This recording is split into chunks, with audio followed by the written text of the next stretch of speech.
Get ready to hear the truth about America on a show that's not immune to the facts with your host, Dan Bongino. So multiple sources are reporting to me and others, even Reuters is kind of reporting this, that the Biden administration, I can't believe I'm saying this, that the Biden administration really just doesn't care about what's going on right now in Afghanistan, that we're leaving our people behind. They just don't care. Reuters is even hinting at it if you read my show notes today. They're suggesting that the Biden administration thinks that this violence in Afghanistan and the chaos, even if we leave our own people behind, may actually be good for them because the public will get so frustrated with the daily scenes of violence, they'll want to wash their hands from it and say, let's just get out of there and leave it all, leave everything behind as is. I can't, with a straight face, believe and report this to you without, talk about shock and awe. I think he is grossly miscalculating the resolve of the American people. We don't leave our people behind. I know Democrats like Biden and Obama, that's their thing, leave every man behind. But that's not our thing.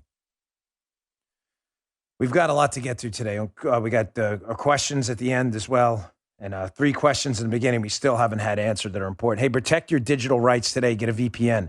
Go to expressvpn.com/Bongino. Welcome to the Dan Bongino Show. It is Friday. Joe, given the somber thing today, I think we're going to pass on. I'll tell you what. How's this? It's Friday. How's that? We got it, buddy.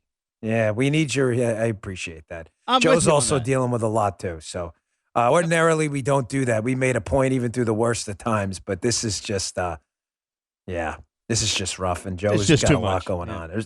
There's a lot going on behind the scenes, folks. We'll one of these days when the statute of limitations is up, we'll be able to tell you more. So it is Friday. Thank you, buddy, and God bless you. I'm praying for everyone. Bro. Yeah, you got it. Yeah, I know. All right, let's get to this show because it is I wish it weren't such a stacked news day, really. Even though the downloads go down, I don't care about downloads. I care about people behind enemy lines in Afghanistan, unlike this idiot in the White House right now. Hey, a few decades ago, private citizens used to be that. Private, what happened to that? Well, a lot changed. The internet. Think about everything you browsed, searched for, watched, or tweeted. Now imagine all that data being crawled through, collected, aggregated by third parties into a permanent public record. Your record out there. Having your private life exposed for others to see was once something only celebrities worried about. Now everyone's got to be worried. Everyone's a public figure. To keep my data private, when I go online, I turn to ExpressVPN. There are hundreds of data brokers out there whose only business is to buy and sell your data. The worst part is they don't even have to tell you who they're selling it to or get your consent to do it. One of these data points is your IP address. Data harvesters use your IP to uniquely identify you and your location. This is all over the news, folks. This is not some hyperbolic ad. This is happening. But with ExpressVPN, my connection and your connection, if you get it, will get rerouted to an encrypted server. So your IP address is masked. That's important. Every time I turn ExpressVPN on, I'm given a random IP address shared with other ExpressVPN customers. It makes it extremely difficult for third parties to identify me and harvest my data. And the best part is how easy ExpressVPN is to use. No matter what device you're on, phone, laptop, or smart TV, all you have to do is tap one button and you're protected. So if, like me, you believe your data is your business, secure it today with the #1 VPN on the market. Visit expressvpn.com/Bongino and get 3 extra months for free. Don't wait. That's expressvpn.com/Bongino. Go to expressvpn.com/Bongino to learn more. All right, Joe, let's go. Here we go. All right. Let's do it. So here's the 3 things we have to have answered first, and we'll get through 3 questions that must be answered by the Biden administration. Media people, if you're listening, we don't like each other. I don't like you. You don't like me. I'm asking you to put that aside for a moment and to please do your job here. Literally, American lives depend on it right now. 3 questions.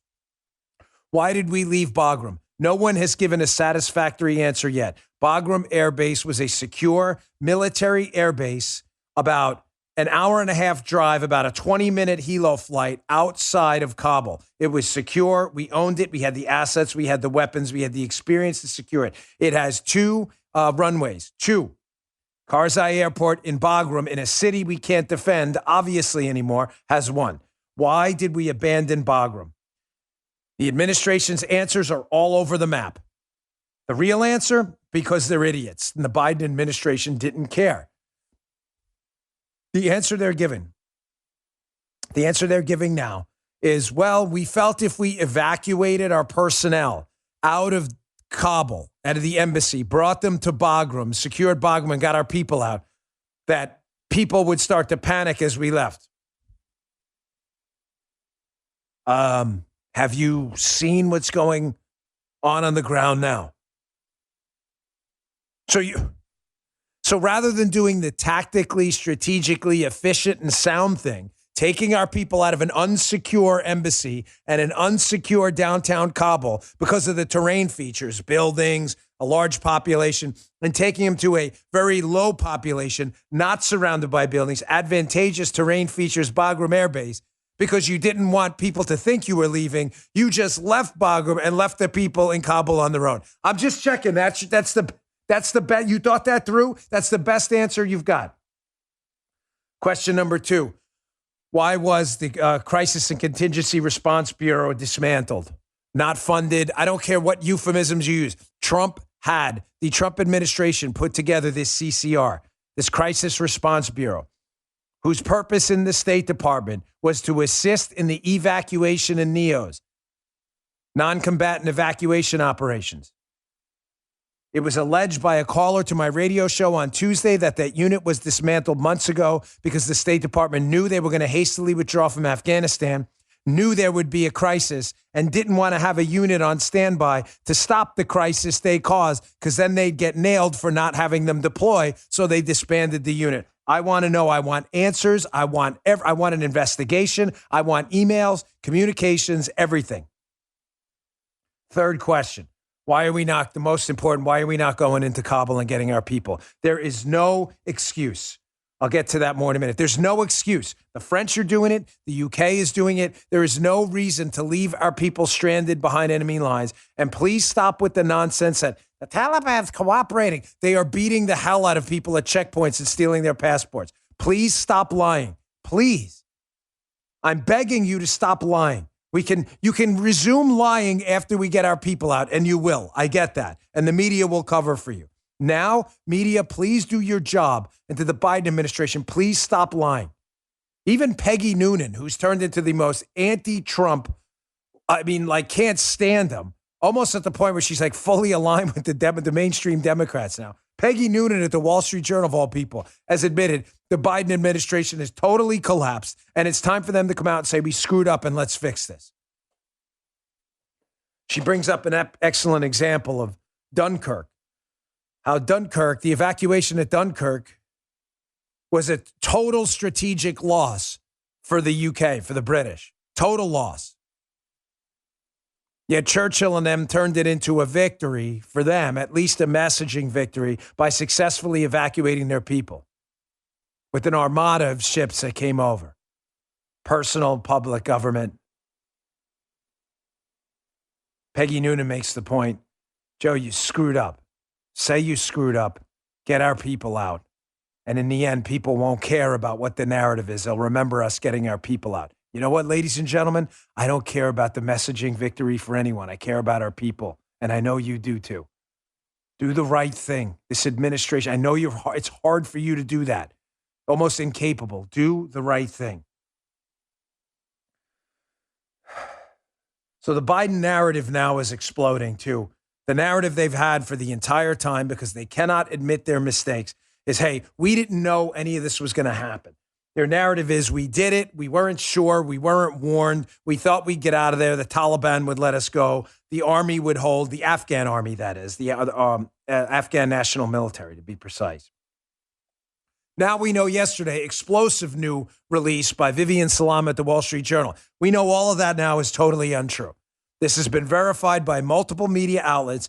There is a State Department cable that's emerged that was they were warned of the collapse of Kabul. You understand? It was a memo on July 13th. Here's the story, came out last night, went viral instantly. The administration were cautioned about the Taliban's quick advance, and they didn't care. They didn't do anything. I will be discussing this on my Fox show this weekend in the most brutal way possible, by the way. They knew. I told you, there's only two ways, right? They either knew and were warned that what was going to happen, the collapse of Afghanistan would happen, and they left our people behind anyway, or they weren't warned. We can now eliminate two. We now know it's number one. Here, from the Wall Street Journal, this viral report. The cable sent by the State Department's confidential dissent channel warned of rapid territorial gains by the Taliban and the subsequent collapse of Afghan security forces. They offered recommendations on ways to mitigate the crisis and speed up an evacuation, two people said. That has now been confirmed. Instead, Joe Biden ignored the warnings that Afghanistan would fall, the military wouldn't hold, and he did it anyway because that's what Joe Biden does. The wrong thing every single time. Bob Gates, who I'm no fan of, Bob Gates has said repeatedly, an Obama-era and Republican-era defense official at the highest levels, that Joe Biden has been on the wrong side of every foreign policy issue of our time, and he managed to do it again. You would think by chance this guy would get something right. He's incapable of getting anything right. And now with stagflation imploding, this guy is becoming the new Jimmy Carter. Even worse. He's about to leave our people behind, folks. We'll do some Ask Dan at the end, and that's the only reason I'm doing it this week. We skipped it last week in the radio show because of the gravity of the situation. But there are questions about that. What can we do? We'll get to that in a little bit, too. It's important. All right, let's start getting to some of the audio video here. John Kirby is just, I don't know what to say about this guy. This guy had a relatively distinguished career in the military and has just sacrificed all his credibility to toe the company line. It's time for people to start doing the right thing and not the easy thing, and they just seem incapable of it. Here's John Kirby. He can't even answer a question. Brett Baer did a pretty hard-hitting interview yesterday on Fox. This is just hard to believe that we have an administration spokesman who can't even admit the Taliban is the enemy. This is incredible. Check this out. Does the U.S. military consider the Taliban an enemy? We're our focus right now. The thing we're working against right now is time and space, and we want to get as many people out of Kabul as we can in as little amount of time as we can. There are no hostile interactions right now between American forces and the Taliban, and we want to keep it that way. Folks, there are hostile interactions between the Taliban and American citizens who can't get out of Kabul. What is he talking about? How many lies are you going to tell? You understand this is recorded for posterity's sake, and history is going to look back on this press and be like, is this guy the new Baghdad Bob? John, Admiral, please stop the nonsense. Either resign or tell the truth, but gosh, maintain some semblance of credibility. Here, it's even worse. Here's Kirby again, lying about the evacuations from Kabul, seeming to indicate that this is impossible. We can't handle these evacuations from Kabul. I already told you, I will proudly offer my services, and I'm sure any of my secret, this guy's going to be, this is interesting. We got a guy on, he's going to be on my show you're not going to want to miss this. He's going to be on my show on Saturday night on Fox. And now this Brigadier General, please don't miss it. The stuff he has to share is so deeply disturbing. You're not going to want to miss it. I don't mean to sound distracted, but he's on now. The information is just stunning, folks, I assure you. Kirby is lying, okay? We can evacuate our people from Kabul. I told you. I know how to organize motorcades. The DSS does. The Secret Service does. These Army protection units know exactly how to do it. Are you telling me we can't organize secure arteries out of Kabul to get our people out when the UK and the French are doing it? Listen to Admiral Kirby here. Again, just lying. He's just not telling the truth. Check this out. If the British can take their paratroopers and they can get in vehicles and go get their people and get them to the airport, why can't the U.S. do that? If there is a deal with the Taliban to provide safe passage, why is it left to the Americans outside of that ring to get there on their own? Why can't we send vehicles to go get them? We We have not seen any great impediments to the safe passage that the Taliban have agreed to facilitate. Americans are getting through those checkpoints, and they are getting onto the base on the airfield, and they are being flown out of Kabul. I won't speak to potential future operations that may or may not be conducted. What I can tell you is the operation we're conducting now, and that is to keep that airfield open and running, and Americans are getting through the lines. They are getting onto planes. They're not getting through the lines. They're not getting on the planes. They're not. The majority of people we're taking out of there are not even American citizens. He's just lying, folks. The data and the facts do not back up what this man is saying. He is just lying. Question 3 we started the show with. Why are we not going into Kabul? There are troops, soldiers, Marines, airmen, military personnel on the ground right now, wearing our flag on their shoulder, that are chomping at the bit to get out of the airport and go get our people. And we're not doing it. The reports are credible. Are people having their passports stolen? They're being beaten at checkpoints. They are going to die because you let them. Stop telling me we can't do it. Call the Taliban what they are. Acknowledge we are in a brewing hot crisis right now. We're in a hot crisis, a brewing red hot crisis right now. Acknowledge it and fix it. Stop telling the American people that the pig has lipstick on it. You expect to solve a problem you won't even acknowledge? I've never seen such abdication of leadership in my entire life. Well, I take that back. The ultimate humiliation's coming up next.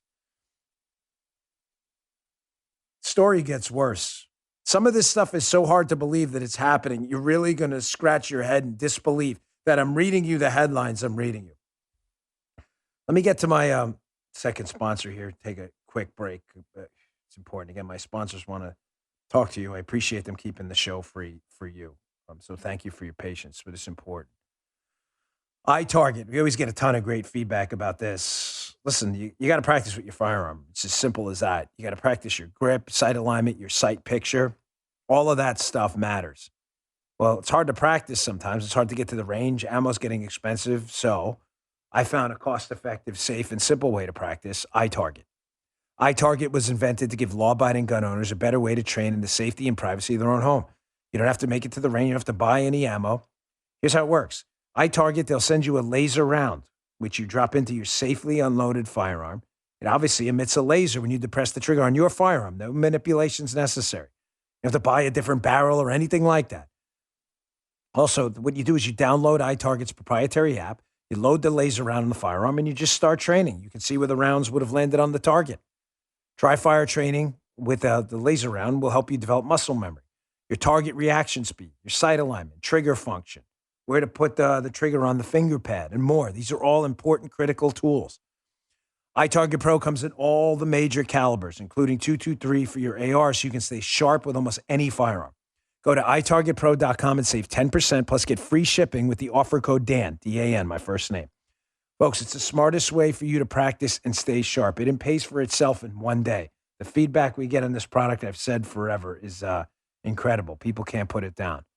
That's the letter itargetpro.com, itargetpro.com, itargetpro.com. Use offer code DAN. Excellent product. Highly, highly, highly recommended. As if what I just told you last about the persistent nonstop lying from John Kirby, Lloyd Austin, Mark Milley, Biden, the State Department, Ned Price, and others, and the coterie of just misinformation specialists. These are not, sadly, headlines from the Babylon Bee. I wish they were. Daily Caller, again, be in the show notes today, like the Wall Street Journal article I put in the beginning. I encourage you to read them all. The newsletter. Go to Bongino.com/newsletter. Please check them out.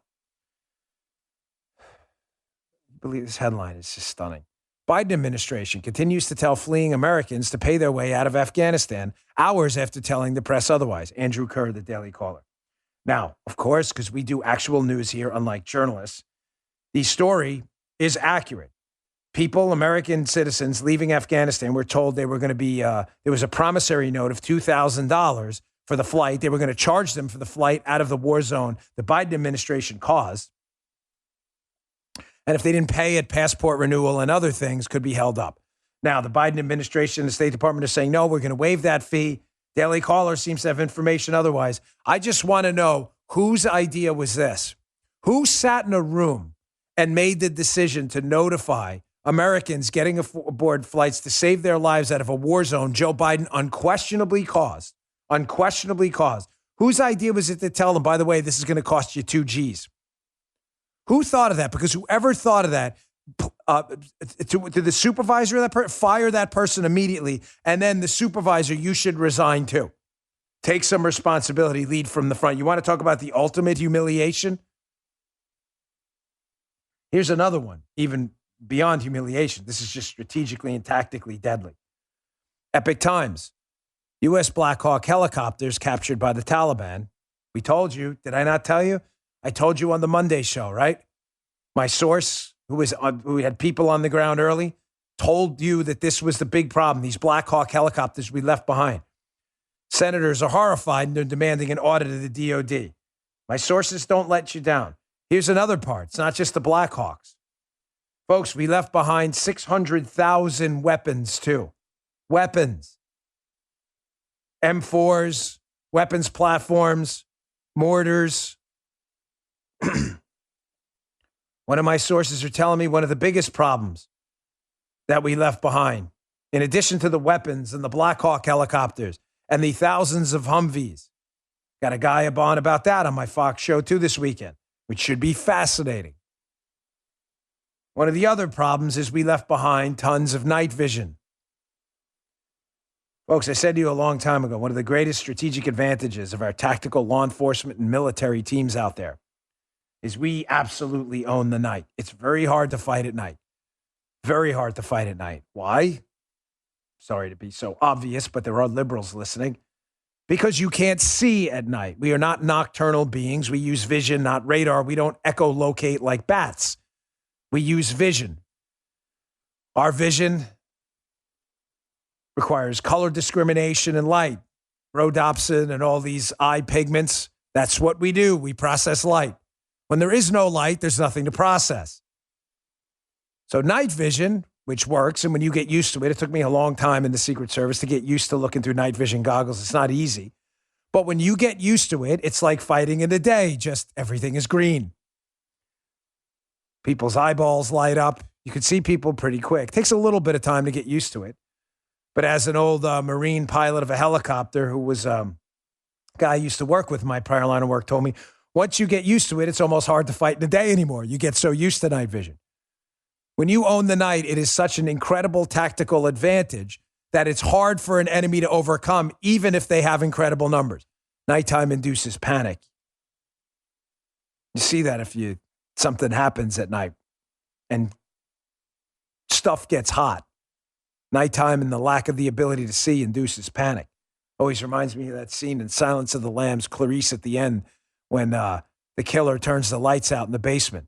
You hear the breathing pick up. You panic. You can't see. It's obvious. We can see. We own the night. We always have. Now we left behind thousands of night vision goggles so that they can fight at night too. Like I said, it's the ultimate humiliation. This guy in the White House is just a disaster. Just a disaster of apocalyptic proportions. Not only that, ladies and gentlemen, he's a coward. He's a coward. He's trying now to distract you. I told you in the beginning of the show, Reuters and other outlets are picking up on the story that the Biden administration, astonishingly, thinks you're stupid and thinks you're going to start to ignore, and the media will play along. You will start to ignore the ongoing human tragedy in Kabul because Biden couldn't evacuate in the proper, strategically appropriate way, saving American lives. He thinks not only will you forget about it, but this uptick in violence, even if we have to leave our people behind, that's why they won't guarantee we won't, that the violence will harden you to it. You'll be like, I've seen enough of this. I'm done. I'm ready to move on. And he thinks in the end, this will actually benefit him.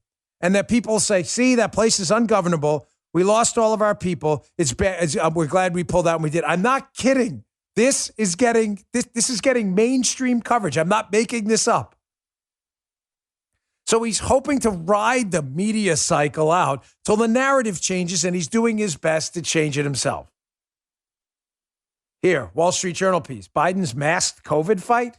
The president picks a needless fight over state anti-mask mandates. So just to be clear, we have an ongoing humanitarian disaster in Kabul and our people left behind. And Joe Biden gives a speech earlier in the week about mask mandates. Mask mandates. He says in there, this is remarkable. So the civil rights of our American citizens who worked for our government in Afghanistan don't matter as you leave them behind. Forget their civil rights and civil liberties. Screw them, leave them behind enemy lines. We're not going to do anything to go get them, and eventually we're just going to leave them there. They're preparing to do this. I'm sure of it. But it's a mandatory masking of students is a civil right. No civil rights for our citizens in Afghanistan who we're leaving behind. Mandatory masking is a civil right. This is, and you continue to vote Democrat while we laugh at you for being so dumb to be fooled by these idiots. From the Wall Street Journal piece. The department has the authority to investigate any state educational agency whose policies or actions may infringe on the rights of every student to access public education equally.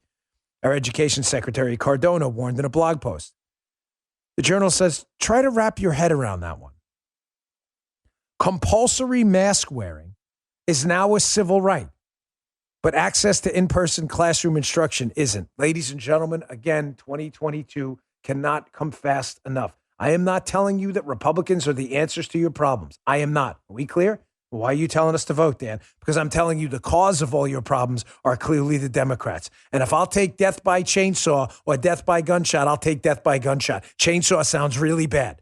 Voting for Democrats sounds really crappy right now. If the best we've got are some of these loser, swampy Republicans, listen, I'm really sorry. I'll save some lives now. We'll have to clean up the mess later. I wish I could tell you Republicans were the answer to your problems. They are not. However, the cause of your problems right now are unquestionably these Democrats. I'll show you more on that in something I've got coming up on the election 2020. Our report out by the Washington Examiner, where finally people are starting to call attention to the 2020 debacle, who have platforms. We have to start doing more. We've been talking about this forever.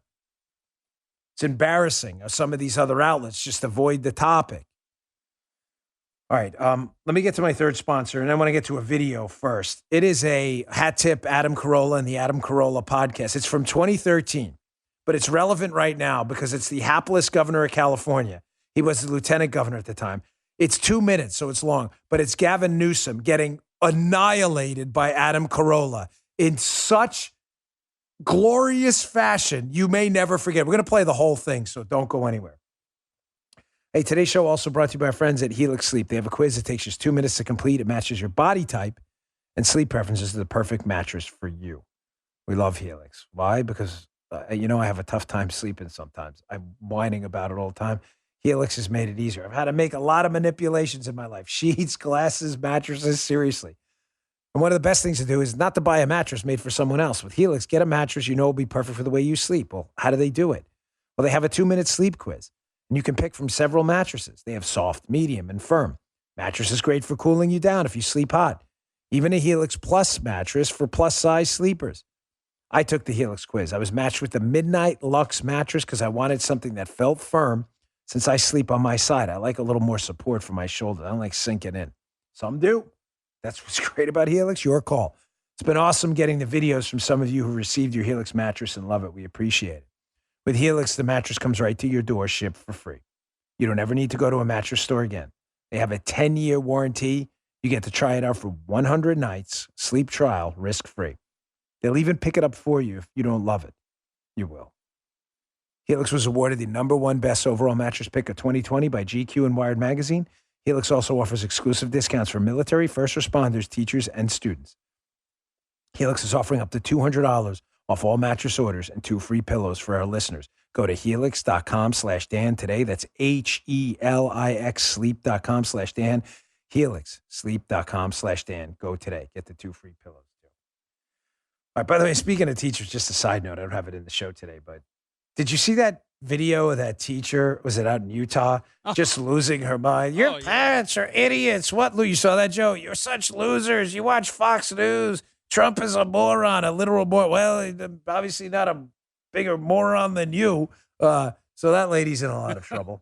Yeah. Good. And to the students out there, if this happens in your classroom, I highly recommend that you do that you record them, show it to your parents, and show what's happening in the schools. By the way, the class the teacher was teaching was a chemistry class. What Donald Trump has to do with a chemistry class and Fox News is beyond me. But these people can't control themselves. They just can't. Talk about TDS. But getting back on topic. Here it is. This is 2 minutes. It's a long clip, granted, even for a podcast. This is the Adam Carolla podcast. Big hat tip to them. This is from 2013. It's relevant now because the governor of California is a liberal lunatic. He is undergoing a recall. The election happens in mid-September. Ballots are going out now.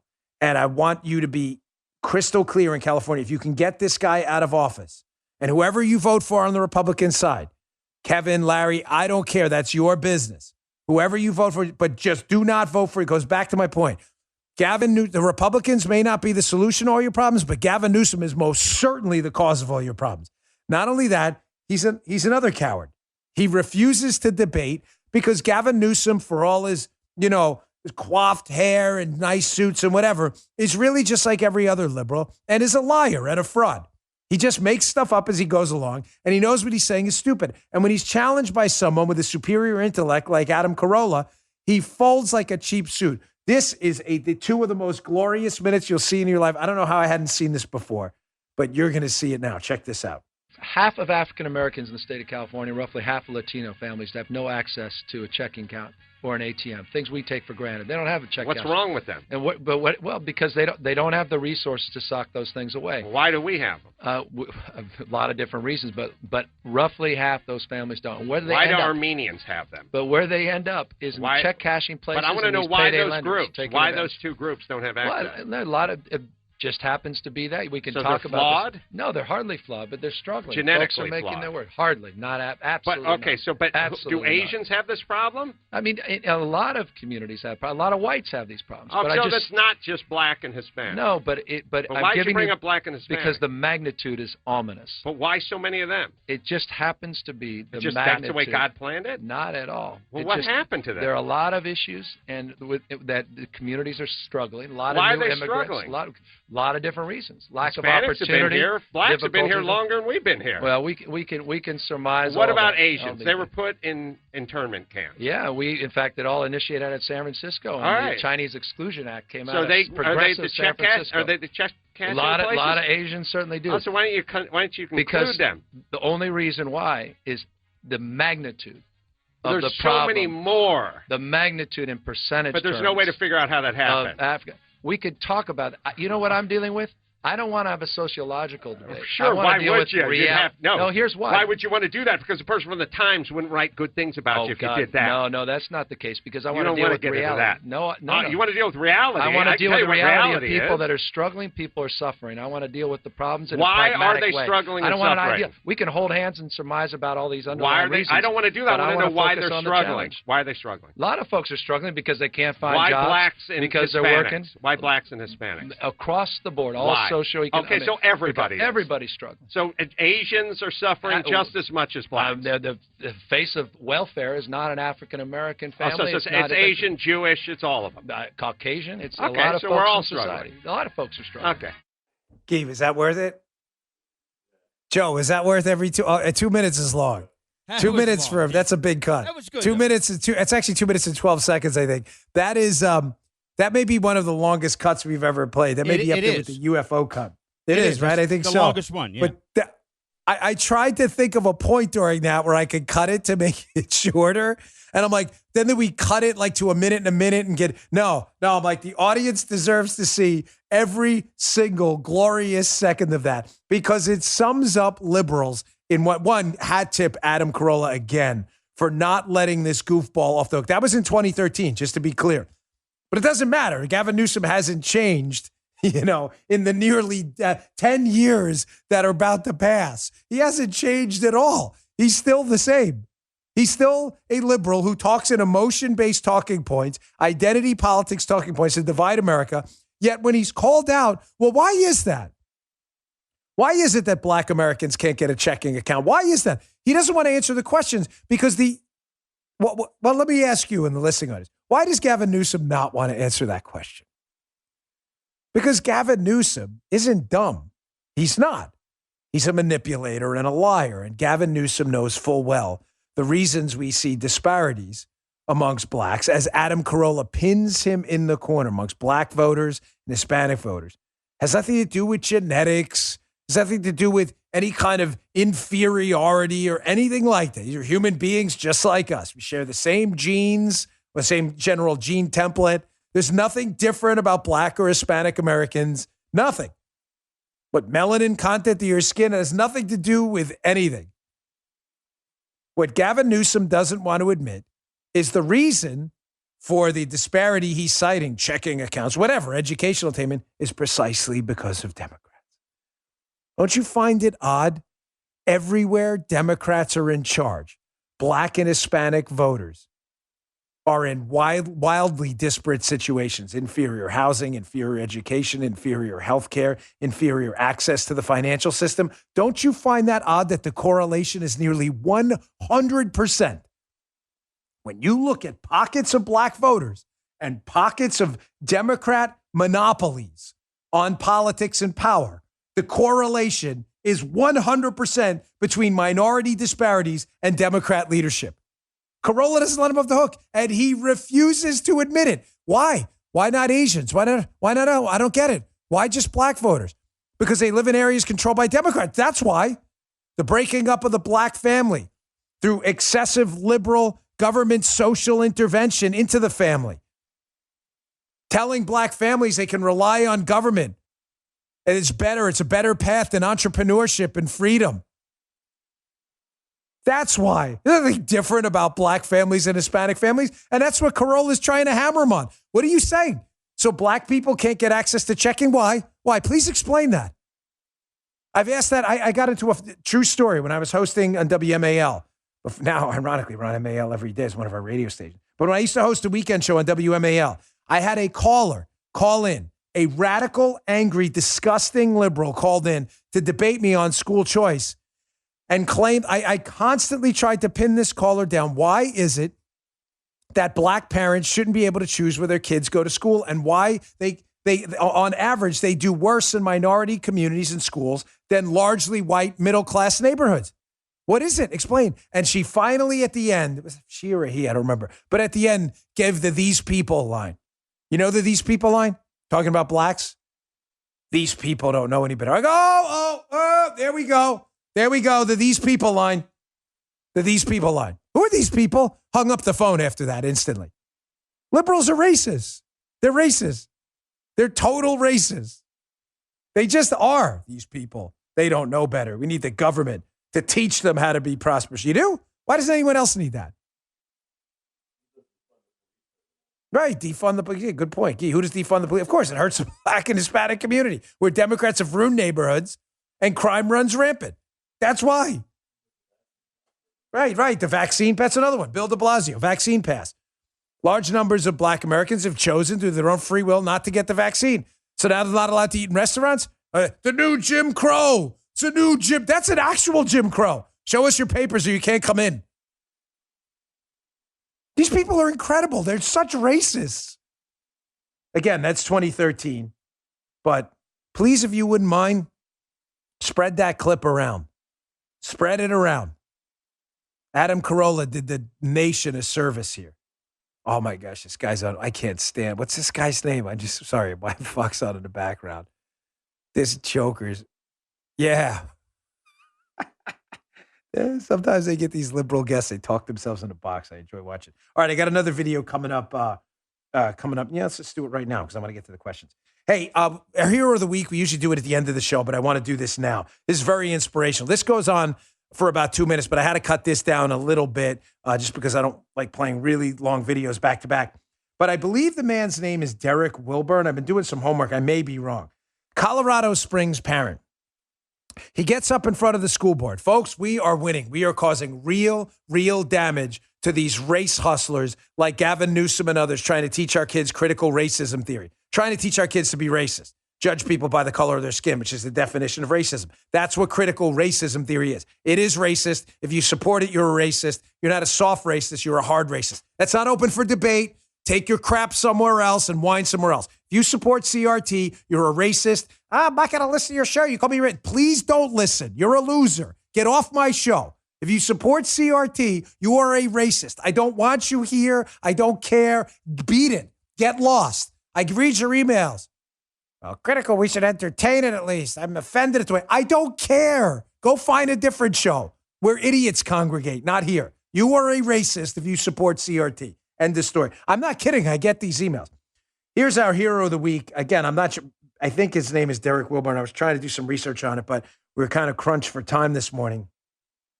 And after about a half an hour, I got kind of semi-confirmation. But this is just spectacular. For those of you listening on audio, again, this isn't relevant to conservatives, but being that liberals only categorize the world by race because they are racist, the man happens to be black, which, again, doesn't matter to us because a lot of people in the audience are white, and you hear a lot of clapping at the end. They're clapping for him, and nobody cares that he's black, but liberals. Listen to this. This is awesome. I am the direct descendant of the North American slave trade.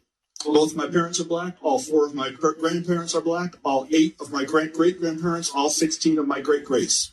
On my mother's side, my ancestors were enslaved in Alabama. On my father's side, we were enslaved in Texas. I am not oppressed. I'm not oppressed, and I'm not a victim. I'm neither oppressed nor a victim. I travel all across this country of ours, and I check into hotels, and I fly commercially, and I walk into retail establishments, and I order food in restaurants. I go wherever I want, whenever I want. I am treated with kindness, dignity, and respect, literally from coast to coast. I have 3 children.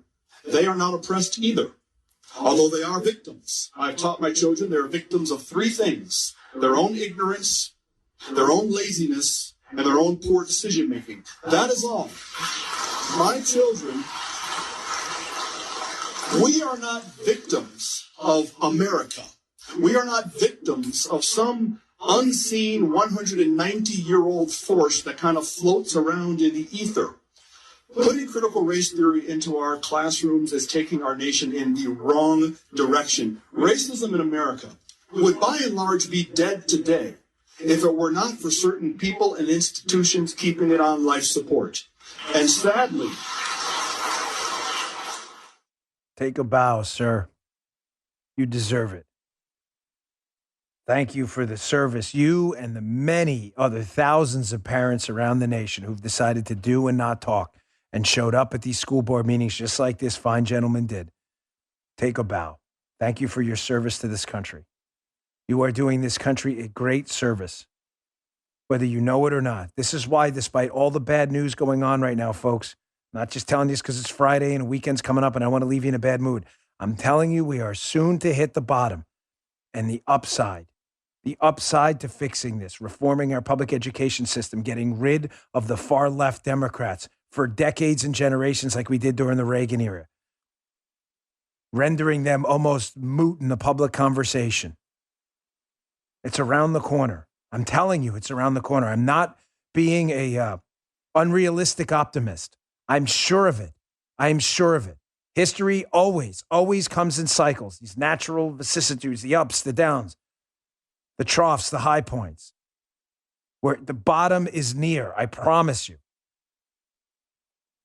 You know, it's always darkest before dawn, whatever. Okay, whatever romantic poetry or song lyrics make you motivate you to. I'm telling you, we're about to hit the bottom. There are people around the country, like this gentleman and others, who are like, man, we've just had enough. We've had enough. It was a magic speech. I encourage you to watch the whole thing. It goes on longer. But again, I only get about an hour with you every day. I do want to get to the questions. Just quick on this Washington Examiner story. This will be in my newsletter. Exclusive by the Washington Examiner, the great Paul Bedard. They have a report out now which confirms all of the 2020 election abuses. Even the RNC, which is rarely our friend, but deploys a year-round now election integrity unit. Here's some of the things in this report. a lot of which we knew about, but it's important because it pumps it into a media cycle where people want to ignore the 2020 election. We're not going to do that here. It says, it points out that here are the highlights. The Democrats leveraged the pandemic as an excuse to water down election integrity safeguards with last-minute changes. We know that. How do we change it? We go back to the election integrity measures before. We have to. Let's not let this go away. Let's not be distracted. We can walk and chew gum at the same time. Second, a lot of these changes were enacted by courts that disregarded laws, by Democratic governors and who abused their emergency powers as well, and by officials such as secretaries of state who ignored state laws duly passed by the legislatures. Sue, sue, sue. In Republican states, change it back. Process is the punishment. Drag them into court, get it changed back, and not only get it changed back to pre-pandemic rules, but make it harder to cheat in elections and easy to vote. Third, a lot of public officials use the pandemic as a pretense to expand mail voting and eliminate absentee voting safeguards, such as witnesses and ID requirements. Mail-in ballots, automatic mail-in ballots, waiving ballot delivery deadlines led to chaos and decreased confidence in our elections. We got to keep this in the media cycle. 2022 is coming up. It's not going to be helpful if it's easy to cheat in 2022. It's just not. We got to fix it. Okay. What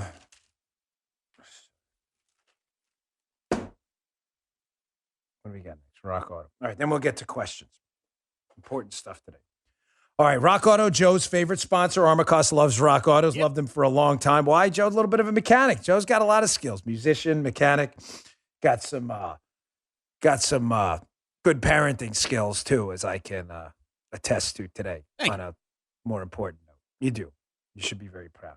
But we'll leave that for reasons we'll talk about maybe in the future.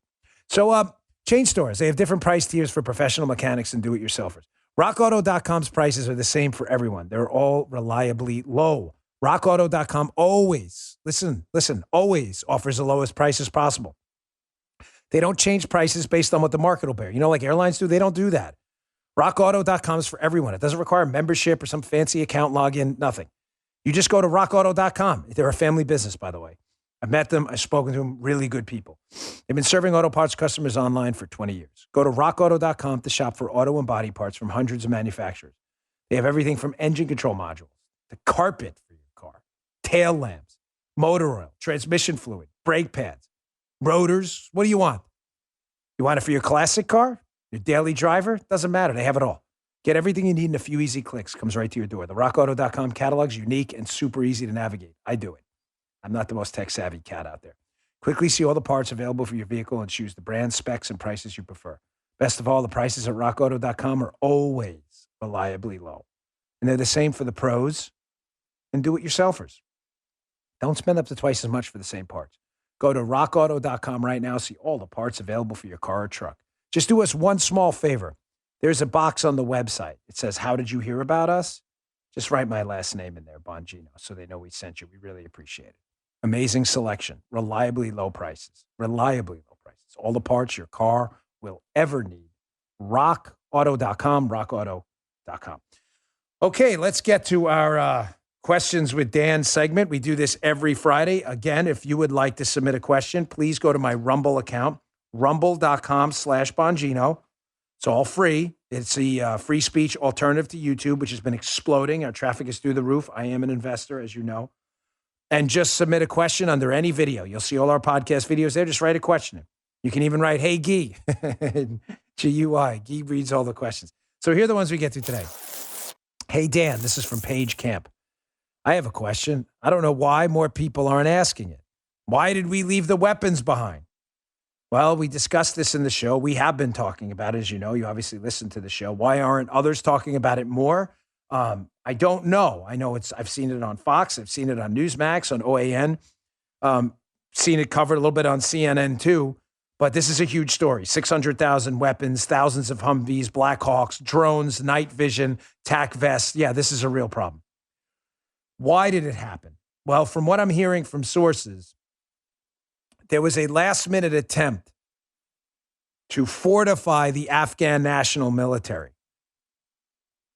against the advice of people in the intel community, many of them who felt that the Afghan national military would collapse when they were challenged, we decided it would be a good idea to ship in a bunch of equipment at the last minute to try to fortify them. Obviously, hey, look, we got all these weapons. You guys can fight back. Well, what happened? We shipped in all this stuff. The Afghan military, many of them promptly deserted. Some of them took the equipment and flew out of the country and left it all behind. That's the reason. That's it. The answer it gives me no pleasure to give you that answer, but that is the answer. We should have made a tactical decision, which was a hard one. Guys, until we can be sure that the Afghan military is going to stand up, it's silly to send them weapons that they're just going to abandon. And we did it anyway. I'll be talking, by the way, again, on my weekend show on Fox to a guest you're not going to want to miss, who's got some incredible inside info about how everybody knew the Afghan military was going to collapse. Everyone. And they ignored it. You won't be disappointed. I'd put more about it now, but I haven't interviewed him yet. It's Friday. The show doesn't happen till Saturday. Okay, question number 2.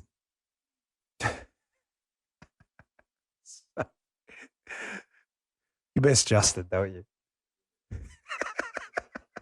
We miss intern Justin, man. He's back at school doing the right thing. Yeah, I know. Does he listen to? You think he's listening to the show when he's at school? We miss you, buddy. You're welcome back anytime. Hey, Dan. This is from Joseph Skaggs. Would you agree that greed to force personal will on others, unadulterated power, and financial greed are the reasons the Democrat Party is systematically deconstructing our American way of life? Oh, it's a good question. Bold. I ask this question because I just can't wrap my head around why they're doing what they're doing. Well, Joseph, a lot of people can't wrap their heads around that. How is it that the Democrats would be so eager to destroy our country? Another thing I'll be addressing on the Fox show. If you were trying to destroy America, would you do anything different than the Democrats are doing now? And the answer is absolutely not. Well, the answer to this is actually pretty simple, too. You would think it would be a long, complicated answer, but it's not. The Democrats, not all of them, but large swaths of the Democrat Party, are in fact Marxists. The central tenet, operating principle of Marxism is that planners and academic elites and the smart people, if given the opportunity to plan society and not leave it up to the free market where people choose resources, that if you could just plan it out and ration it according to what smart people said and organize society according to their brilliance, that society would be somehow perfectible. Do we understand? It's important you understand. I don't want to try to sound, I'm not trying to wax philosophic here. I want you to understand this is the actual motivating principle behind large swaths of the Democrat Party who are Marxists. That the free market is inefficient, that there are better ways to allocate resources, chairs, phones, water, food, farms, whatever it may be, that smart people know how to do that, what Hayek would call the pretense of knowledge when he destroyed the planners. But they believe their knowledge entitles them to govern over you. But think about it. If planners are in charge, then tautologically, people have to be in charge of and have to be subjugated. So is their motivation to destroy the country? Is it personal? Yes, it's a search for power. They need power over you. And they feel that once they destroy the system we have now, capitalism and everything that protects it, its safeguards, that they will be able to rebuild it stronger with central planners, academics, and elites who know better how to allocate resources. That's just the fact. That's how it is. I wish it weren't so. All right, let's get to question 3. Hey, Dan, by Darmany91. What is Biden going to do when the Taliban start beheading those American citizens left behind? He's going to do nothing and hope the news media can cover it for him? Is he going to reinvade Afghanistan? I don't know what he's planning to do at this point. I'm not kidding. I rarely pick questions from the lot that I don't have a good answer to because I feel like I'm wasting your time, but I think that is the right answer. I don't think anybody knows what Biden's going to do right now. He appears so clueless, out of touch, and delusional that I don't even think Kamala Harris, who's closest to him, at least on the power structure, has any idea what he's going to do next. I will tell you this, though. The media is not going to be able to cover for Biden much longer. It reminds me of my time in New York City. David Dinkins was a liberal mayor who they loved, the city's first black mayor. They loved him, thought he was the greatest thing ever. David Dinkins was a disaster. And after 4 years of Dinkins, and then the subsequent mayorship by Rudy Giuliani, the New York media, even the liberals, most of them were liberal, couldn't cover for him anymore. They just couldn't. They finally had to admit what a failure he was to save their own credibility, not to save his. And if American citizens, God forbid, these awful things start happening on camera, the American media, they're going to throw Biden under the bus because they're going to have to save their own reputations, or what they think their own reputations are. All right, moving on. Next question. How can we stop playing defense, Dan, reacting to events, policies, and how do we start driving the bus? By M. Eichner. Well, folks, there's a very important Saul Alinsky rule here about how to win political fights. Alinsky always said, it's not what you have, but it's what your political opponents think you have. In other words, your power isn't dependent on how many numbers. It's dependent on how many numbers your political opponent thinks you have. That's why when I emphasize things like showing up at school boards, making sure you vote in primaries, school board elections, showing up at town halls, using your social media accounts, the 10, 10, and 10 rule before each election, send 10 emails, call 10 friends, make 10 social media posts, protests on the corners, protesting at political events. That's why this matters. It's not how many conservatives we have in a neighborhood. It's how many conservatives liberals think we have. Liberals understood this a long time ago. Why do you think they show up and protest all the time? It gives the impression that their numbers are larger than they are. That's how we can start driving the bus. Right now, actual activism, protests, rallies, join them, organize them, do them, show up at them. Every weekend if you have to. You look at my pictures on Instagram. I'm at Instagram. I'm at them as often as I can go. You got to do them. Even in my neighborhood right here. Just testified 3 weeks ago at our little small town hall. They want to raise taxes. You got to show up. We had more people show up to that than they've ever had at a town hall. Oh, well, they raised the taxes anyway. They did. We're going to vote them out next time. Something on that later. All right, last question. Dan, what's the next step Biden will take to make sure China becomes the next world leader? Folks, here's what has me. He's left out the question. Not that I know it is. Sadly, it is. I'm not sure, but I am sure of this, that China has to very seriously be considering right now a full-on invasion of Hong Kong and Taiwan. And if that happens, folks, we could be looking at World War III. Because I don't know how the international community is going to react. Is Biden going to defend Taiwan? Is he not? I mean, you're talking about nuclear-powered nations engaged in full-blown invasions. Will the Russians then invade Ukraine? Former Soviet republics? What happens? Will the UK and the French and the Germans demand someone do something? This is what international instability looks like. But I can't tell you what Biden will do, but I can tell you what China's got to be looking at right now. Taiwan and Hong Kong, there's absolutely no doubt. Hopefully it isn't a spark to something far more dangerous.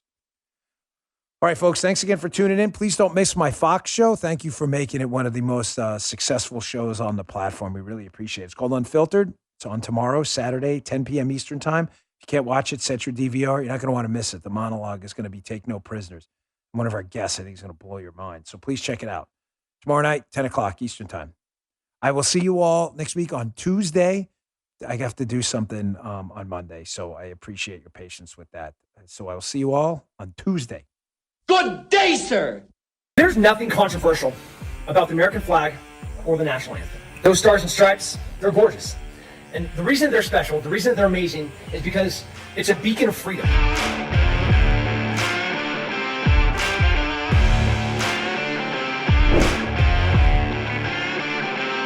You just heard the Dan Bongino Show.